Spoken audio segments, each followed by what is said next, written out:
नमस्कार मित्रांनो, मी उदय लाड पुन्हा एकदा स्वागत करतो आपल्या सर्वांचा आवडत्या यूट्यूब चॅनल माझी शेतीवर व्हिडिओ पाहणाऱ्या प्रत्येक शेतकरी मित्राच्या आणि कास्तकार बांधवाच्या आजच्या व्हिडिओमध्ये मनापासून खूप खूप स्वागत।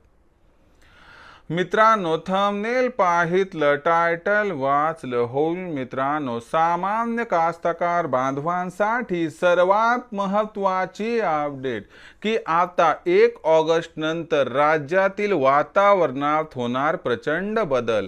मग 1 ऑगस्ट नंतर राज्यातील वातावरणामध्ये बदल का होणार?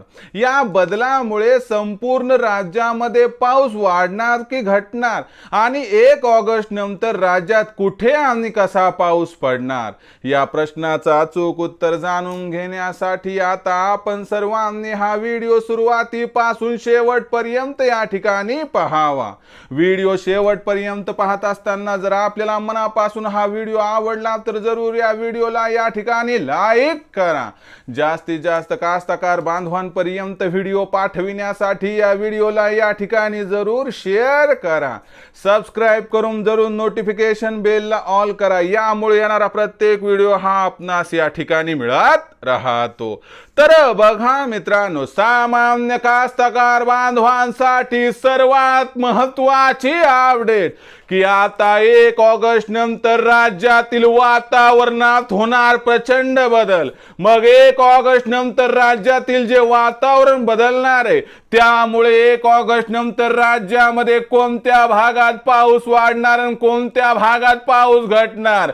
अखेर 1 ऑगस्ट नंतर राज्यामध्ये कुठे आणि कसा पाऊस पडणार या प्रश्नाचं आता घेऊयात उत्तर। बघा मित्रांनो, मध्य भारतावरती स्थित असलेला कमी दाबाचा पट्टा आता या ठिकाणी निवळला आहे आणि आपल्याला सध्या पुढच्या 72 तासांमध्ये जोरदार पावसाची शक्यता दिसत नाही।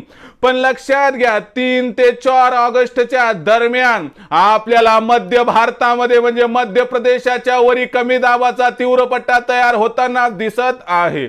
यामुळे आपल्या महाराष्ट्राच्या दिशेने पुन्हा एकदा ढगांचा ताफा येणार आहे। यामुळे कोकण आणि पूर्व विदर्भामध्ये 3 ऑगस्ट नंतर जोरदार पाऊस, खानदेश, मराठवाडा आणि पश्चिम महाराष्ट्रामध्ये हलका ते मध्यम पाऊस, मध्य महाराष्ट्रातील घाटमाथ्यावर जोरदार पाऊस दिसणार आहे।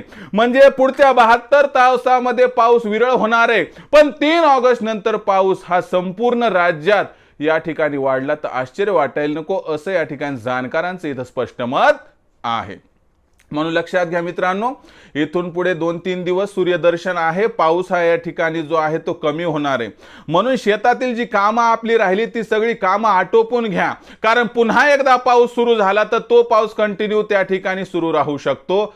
आणि लक्षात घ्या, 15 ऑगस्ट नंतर राज्यामध्ये संततधार सुरू होण्याची शक्यता दिसत आहे। तर मित्रांनो, ही होती सध्याची सगळ्यात महत्त्वाची अपडेट की 1 ऑगस्ट नंतर वातावरणात प्रचंड बदल होणार आहे। त्याच्यामुळे पाऊस कुठं वाढणार, कुठं घटणार आणि 1 ऑगस्ट नंतर पाऊस कुठं कसा पडणार या प्रश्नाचं उत्तर आता आपल्याला मिळालं असेल। तर मित्रांनो, हा संपूर्ण व्हिडिओ आपणास कसा वाटला कमेंट सेक्शनमध्ये लिहून कळवा। आवडला असेल लाईक करा, सामान्य कास्तकार बांधवापर्यंत पाठवण्यासाठी शेअर करा, सबस्क्राइब करून जरूर नोटिफिकेशन बेलला ऑल करा, यामुळे येणारा प्रत्येक व्हिडिओ हा आपणास या ठिकाणी मिळत राहतो। तर मित्रांनो, अशाच एका नवीन व्हिडिओसह मी आपला मित्र उदय लाड आपल्या सर्वांच्या आवडत्या यूट्यूब चॅनल माझी शेतीवर मिळत राहील। तोपर्यंत माझ्या प्रत्येक शेतकरी मित्राचे आणि कास्तकार बांधवाच्या आजच्या व्हिडिओमध्ये मनापासून पुन्हा एकदा खूप खूप आभार।